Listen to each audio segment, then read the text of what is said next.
करता हूं। समाजवादी पार्टी के प्रवक्ता हैं अनूप जी, बहुत स्वागत आपका। धन्यवाद। तो समाजवादी पार्टी ये सड़क से लेकर सदन तक संग्राम क्यों छेड़ रखा है? आप चाहते हैं इसका लॉजिकल कंक्लूजन हो तो बहस होने दीजिए, चाहे सदन में हो, भारत की संसद में या उत्तर प्रदेश की असेंबली में। देखिए ब्रजेश जी, लेट्स डिबेट।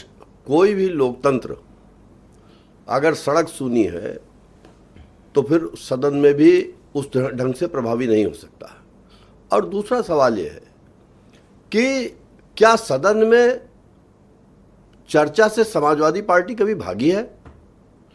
क्या भारतीय जनता पार्टी सदन में उस एक गंभीर और लोकतांत्रिक आचरण की सरकार के तरीके कभी उसने अपनी बातें कहने का काम किया है? ये तो झूठ फूट और लूट के सिद्धांत पर काम करने वाली पार्टी और विचारधारा है।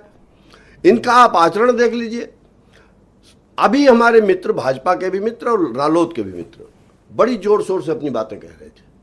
मैं ये सवाल करना चाहता हूं कि सदन में असत्य भाषण का कीर्तिमान स्थापित करने का काम भारतीय जनता पार्टी ने किया। और आप कहेंगे तो मैं उदाहरण भी आपको याद दिला दूंगा। इसी उत्तर प्रदेश की विधानसभा में 2021 के बाद माननीय तत्कालीन मुख्यमंत्री माननीय योगी आदित्यनाथ जी ने कहा कि पूरे उत्तर प्रदेश में कोविड के दौरान ऑक्सीजन की कमी से एक भी इंसान की मौत नहीं हुई है। आपके भी चैनल पे हम लोगों ने देखा, तमाम चैनलों ने देखा था क्या हालत थी उत्तर प्रदेश में।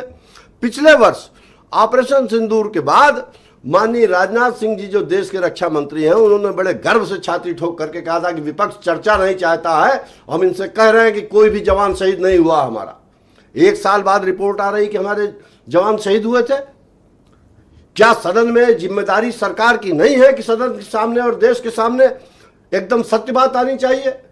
ये बांकीपुर ने क्या संकेत दिया है?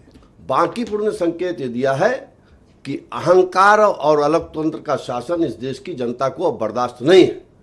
और वो भारतीय जनता पार्टी जो भगवान राम का नाम लेकर के सत्ता में आई, हम समाजवादी तो बहुत दिनों से बात कह रहे थे, लेकिन अब इस देश की जनता भी समझ गई है कि इस देश की जनता तो है भगवान राम की पुजारी और भाजपा वाले हैं भगवान राम के नाम के व्यापारी। ओके, एक संकेत और दिया है बांकीपुर ने। नहीं, मैं अभी तो बांकीपुर पे आया नहीं। आपके दोस्त की जमानत जब्त हो गई। जिस पार्टी के शुभेच्छु हैं आप, उसका जो पैसा जमा था चुनाव आयोग में वो जब्त हो गया है। देखिए, चुनाव में होता उसका नाम जानते हैं कौन सी पार्टी है?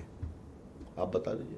आप ही बता दो। मैं आपके मुंह से राष्ट्रीय जनता दल। हाँ, मैं जान रहा था आरजेडी आप कहेंगे, तो फिर बोल क्यों नहीं रहे थे? देखिए मेरा ये कहने का मतलब ब्रजेश जी, जमानतें चली गई सर आपकी। मेरा ये कहना है कि ये रिलीवेंट होते जा रहे हो। हम इस बात पर हैं कि भारतीय जनता पार्टी परास्त हुई और भारतीय जनता पार्टी का अहंकार, आपने अभी शुरुआती दौर में एक बात कही थी, खुद मिट जाएंगे लेकिन बीजेपी के लिए नहीं इसमें अपने को मिटा के आप बीजेपी मिटाना चाहते हो। ब्रजेश जी, 2024 के लोकसभा चुनाव ने दिखा दिया कि कौन मिटने वाला है और कौन आने वाला है। आप ही तो कह रहे हो चाहे हमारी जो हालत हो जाए बीजेपी को हटाओ। नहीं, हमने ये कहा कि अगर हमारे किसी सहयोगी की एक सीट गई, आपने सवाल किया तो मैंने कहा अगर हमारे किसी सहयोगी की एक सीट गई तो उसका मतलब ये नहीं कि हम उससे परेशान होंगे और हताश होंगे। हम तो ये कहना, अभी आपने शुरुआत में सदन कल चलेगा ठीक से?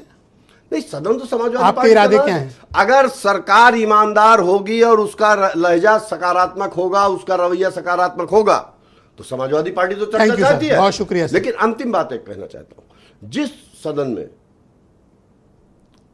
सदन की अध्यक्षता करने वाले माननीय जब बैठ करके जिन्होंने कुछ दिन पहले बयान दिया था कि भगवान राम का चढ़ावा चोरी उन्हीं लोगों का हुआ है जिनकी श्रद्धा सच्ची नहीं थी, तो क्या इस प्रदेश की जनता उनके बहुत शुक्रिया। मैं कर पाएगी?